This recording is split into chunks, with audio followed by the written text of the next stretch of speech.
تین معنوں میں آئے، نفس امارہ، نفس لوامہ، کم از کم نفس مطمئنہ. اور نفس جو ہے،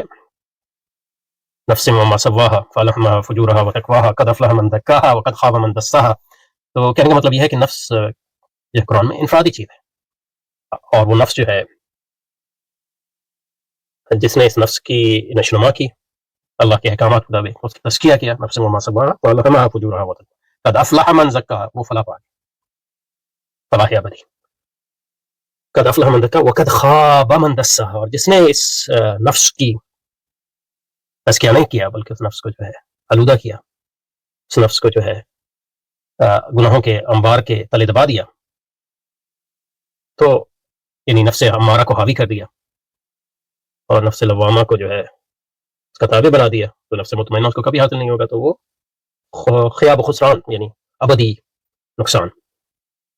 تو یہ ظاہر ہے کہ اگر آپ کا عقل فعال کا یہ عقیدہ ہے کہ وہ ایک انفرادی چیز نہیں ہے بلکہ ایک آفاقی چیز ہے، اور تو یہ غلط عقیدہ ہے. لیکن علامہ اقبال بنیادی طور پر اس بنیاد پہ، یہ ان کا بنیادی اعتراض نہیں ہے بلکہ ان کا بنیادی اعتراض یہ ہے کہ انفرادی آزادی کو یہ کلا کما کرتا ہے اور سست روی کا پیش خیمات ہے وغیرہ وغیرہ.